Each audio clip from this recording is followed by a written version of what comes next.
Stop! No, just relax. Stop! Just relax, Nathaniel. Police took 3 family members into custody from their home in the village this week. I got arrested on it. You're Tamika, right?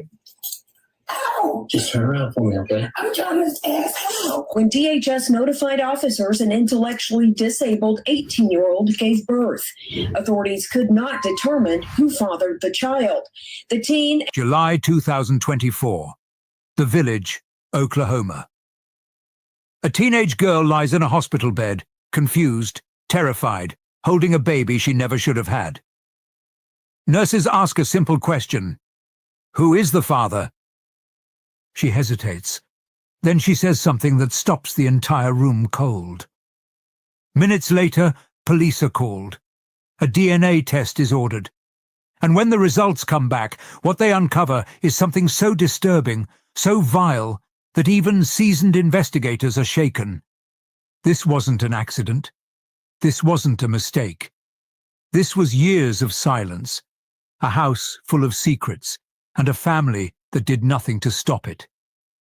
And the worst part? The truth was right in front of everyone. So why did no one stop it? This is the case of the Molden family. And once you hear what happened, you'll never look at family the same way again. Welcome to True Crime Story HQ. I thank you, my viewers, most especially my subscribers, for your support as we keep improving and bringing daily told and untold true crime stories update. Please don't forget to subscribe to this channel. The Village, Oklahoma. A quiet suburban town nestled just outside of Oklahoma City. A place where families settle down, where neighbors know each other, and where crime, at least crimes of this nature, is almost unheard of. A few miles from the town's modest shopping district, tucked within the rows of single-story homes, sat the Molden residence. From the outside, it was nothing out of the ordinary, a house like any other. But inside, behind closed doors, something was happening. Something that would shatter the lives of an entire family. To the people in the neighborhood, Nathaniel Molden Sr. was not a man of many words. He worked a steady but unremarkable job, often seen leaving early in the morning and returning late in the evening. Neighbors described him as quiet, a man who rarely engaged in small talk. But those who knew him better would tell a different story. Behind the privacy of his home, Nathaniel Sr. was controlling. He had a reputation for being demanding, often setting strict rules for his children. And while he had no prior criminal convictions, law enforcement was not unfamiliar with his name. Old police reports hinted at domestic disturbances, calls that never led to formal charges. Some say he was volatile, someone who had trouble controlling his temper. Others simply called him a difficult man to be around. And in the months leading up to his arrest, his internet search history would reveal something even more disturbing. If Nathaniel Sr. was the enforcer of the household, Tamika Molden was the one who faded into the background. She had been a stay-at-home mother for most of her life. To those outside the home, she was polite, reserved, and largely unremarkable.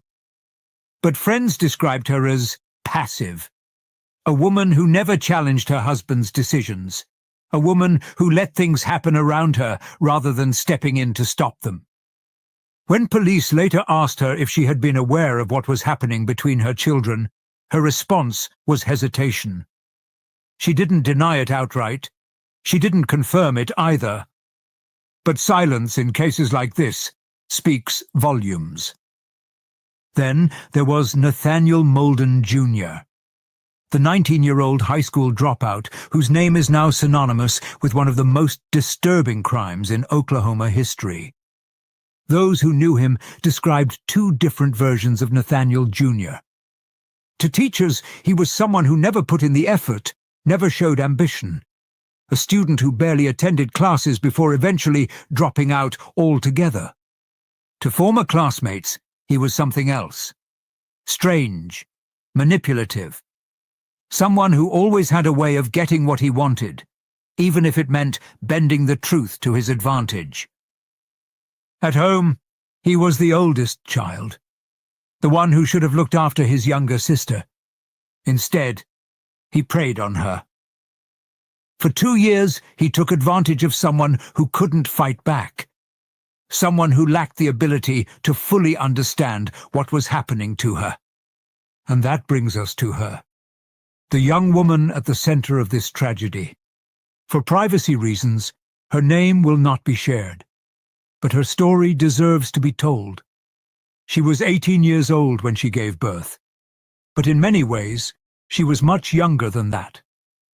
Born with an intellectual disability, she struggled with things most take for granted: simple decision-making, understanding social cues, the ability to stand up for herself. She had an IQ of just 49. She attended a special education program at the local high school, where teachers worked with her to develop basic life skills. She had no real social circle, no close friends, no one she could confide in. And in the one place where she should have been safe, her home, she was surrounded by people who failed her at every turn. Her brother, who saw her not as family, but as something to be used. Her mother, who chose to look away rather than intervene. She watches as husband and son abused her disabled daughter for 2 years. And her father, who was an enabler, he also partook in the abuse. To outsiders, the Moldens appeared like any other family. But those who took a closer look saw something different. A household where the father controlled everything. A mother who lived in denial, and a son who manipulated, exploited, and ultimately destroyed the life of his sister. By the time law enforcement pieced together the full story, the damage had already been done. A child had been born into a world that should have never existed. A young woman had been robbed of a future she never had the chance to shape. And a family that kept its darkest secret hidden for years was about to be exposed to the world. Long before police arrived at the Molden home, before DNA results confirmed what many feared, there were signs, warnings that something wasn't right inside that house. Clues that, if taken seriously, might have changed the course of this tragic story. The neighbors had seen things, they had heard things, but in a town where people mostly kept to themselves, no one ever thought to ask questions. To those living nearby, the Molden house was never the friendliest on the block. It wasn't the kind of home where kids played outside or where family barbecues filled the air with laughter.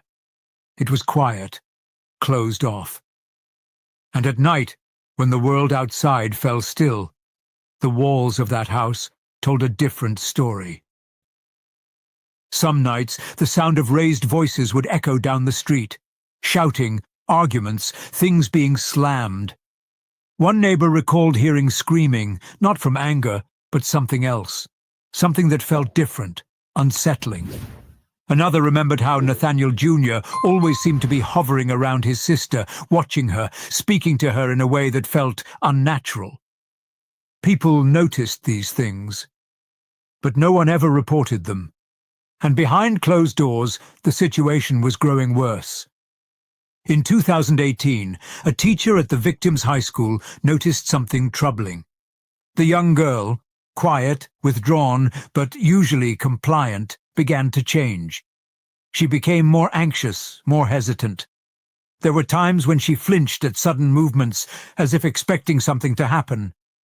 When asked what was wrong, she would never answer directly. Her teacher suspected something was happening at home, something that the young girl either couldn't explain or was too afraid to share. Following protocol, the teacher filed a report with social services, expressing concerns for the girl's welfare. But nothing ever came of it. When a caseworker visited the Molden home, Tamika Molden dismissed any concerns. She told them her daughter was simply different, that she had always been shy and reserved. And just like that, the case was closed. Years passed, and behind that front door, the situation escalated.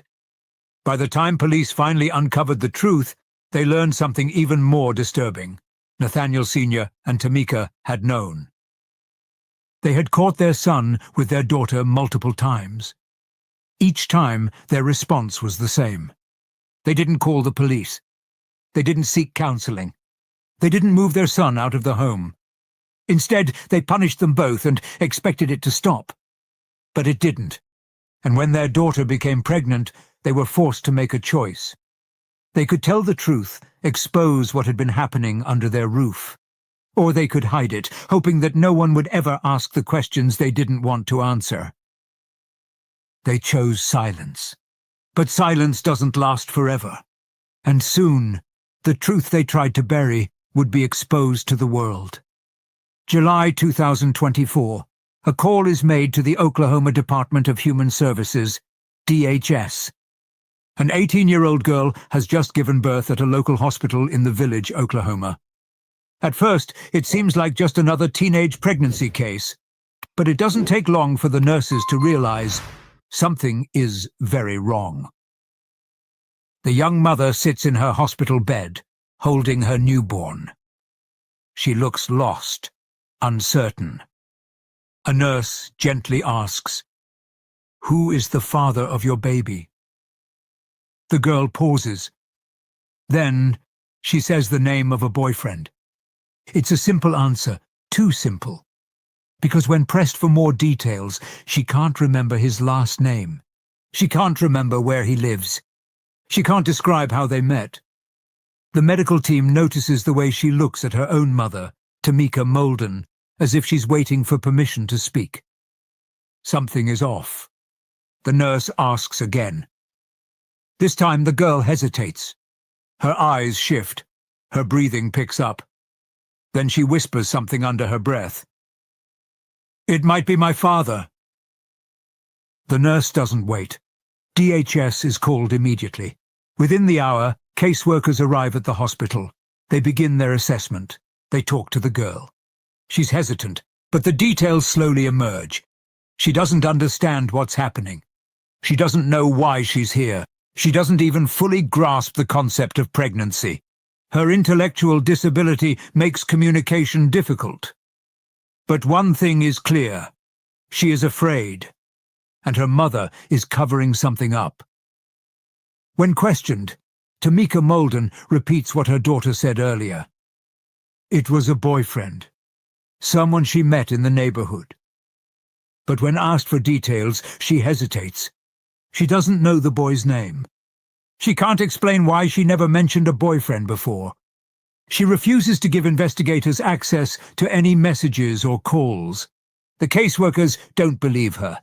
They turn their attention back to the young girl. She is scared, but slowly, she says something else. This time, it's not just about her brother. This time, she talks about her father. The young woman tells investigators that Nathaniel Molden Sr., her father, had also abused her. Despite knowing that his son had been abusing her for years, he did nothing to stop it. Instead, he did the same. DHS caseworkers don't wait. This isn't just a case of neglect anymore. It's something much worse. Law enforcement is called in.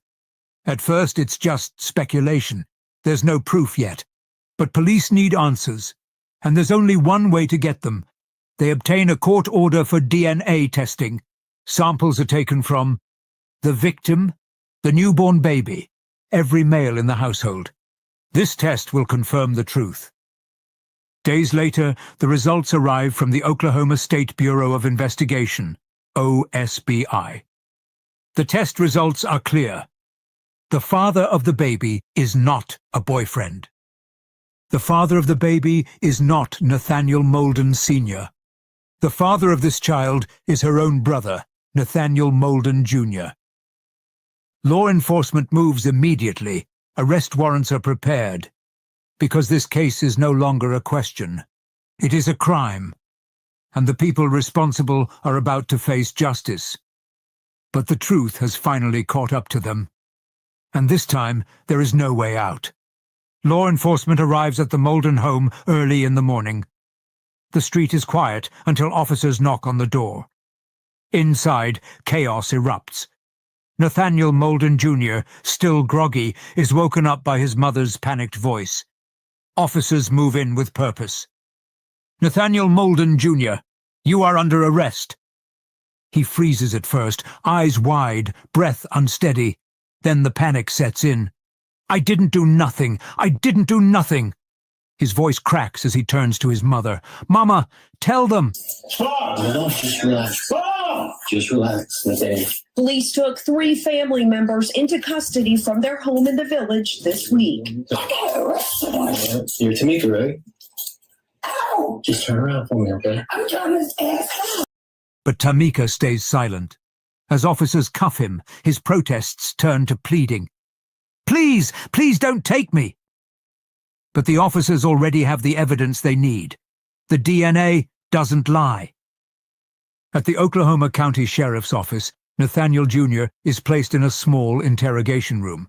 He sits with his arms crossed, refusing to make eye contact. The detective lays out the DNA report. DNA from the male members of the household, and it was confirmed through DNA testing. At first, he denies everything. "I never touched her." But the silence is heavy. His hands start to tremble. It wasn't like that. She wanted it too. The detective's face remains cold. "She has the IQ of a child." Nathaniel Jr. lowers his head into his hands. His voice drops. "They knew." The detective leans forward. "Who knew?" A sharp exhale, then the confession. "My parents." Meanwhile, Nathaniel Sr. and Tamika are being interrogated separately. When asked if they knew about the abuse, they deny it. "I had no idea," Nathaniel Sr. claims. "I would never let something like that happen," Tamika insists. But detectives have already found the proof on Nathaniel Sr.'s phone. Search history reveals disturbing queries. How to corrupt a DNA test? Do siblings have the same DNA? The timestamps show these searches were made before the DNA results came back. He knew, and he tried to cover it up. With this new evidence, police pieced together the full picture. Nathaniel Sr. and Tamika knew about the abuse all along. They caught their son with their daughter, but chose to punish them instead of reporting it. When she became pregnant, they panicked, told her to lie, and tried to manipulate the system. Detectives return to the interrogation rooms. This time, they don't ask questions. They lay down the facts. The silence is deafening. Nathaniel Jr. is charged with incest. Nathaniel Sr. and Tamika are charged with child neglect. The family that spent years hiding their secrets is now exposed. This time, there is no escaping the truth. The investigation is over. The truth is out. But the consequences of what happened inside the Molden home will continue to unfold for years to come. As of October 2024, the available information indicates that Nathaniel Molden Jr. was being held in the Oklahoma County Detention Center on a charge of incest. His parents, Nathaniel Molden Sr. and Tamika Molden, were also arrested and charged with child neglect for their failure to protect their daughter. They posted bail and are currently out of custody, awaiting their day in court. Their decision to stay silent, to ignore the abuse, and to actively cover it up has led to outrage from the community. Many believe they deserve a harsher punishment, not just for neglect, but for aiding in the ongoing abuse of their own daughter. For the young woman at the center of this tragedy, life will never be the same. She and her newborn baby have been placed in state custody, away from the family that failed her. She is now under the care of social workers and medical professionals who will determine the best course of action for her recovery. But the question remains, can she ever truly recover? For years, she lived in a home where she was not just neglected, but exploited. Her father, her brother, her own mother, they all played a role in her suffering. Her ability to process what happened to her is complicated by her intellectual disability, which makes healing an even greater challenge. The child she gave birth to will also have a difficult road ahead. a baby born from abuse, deception, and betrayal. A child who will one day have questions about their origins, questions that may never have easy answers. This case has left the community in shock. People are angry, horrified, and questioning how this could have gone unnoticed for so long. Many ask, how many other victims are out there, suffering in silence, just like she did? Authorities are now facing tough questions about the lack of intervention. Reports indicate that there were warning signs. Neighbors heard disturbing noises at night. Teachers had expressed concerns, yet nothing was done. The system failed her. Her family failed her. And now she is left to pick up the pieces of a life that was never truly hers to begin with. As legal proceedings move forward, one thing is certain: this case is far from over. Will Nathaniel Jr. take a plea deal, or will he face trial? Will Nathaniel Sr. and Tamika be held accountable for their role in covering up the abuse? Will the victim receive the care she desperately needs? And most importantly, will justice be enough to bring closure to a life forever scarred by betrayal? Only time will tell. Some crimes shake a community to its core. But what happens when the very people meant to protect you are the ones who betray you the most? This was not just a case of abuse. It was a failure at every level. A young woman, vulnerable and defenseless, was trapped in a home where those responsible for her safety became the very ones who hurt her the most. So the question remains, how could this have been prevented? If you or someone you know is experiencing abuse, speak up. Call for help. You never know whose life you might save. What do you think could have been done differently? Share your thoughts in the comments. And if you found this case important, subscribe to the channel for more deep investigative stories. Turn on notifications so you never miss an update. Thank you for watching, and until next time, stay informed, stay aware, and always stand up for those who can't stand up for themselves. No, just relax. Just relax, Nathaniel.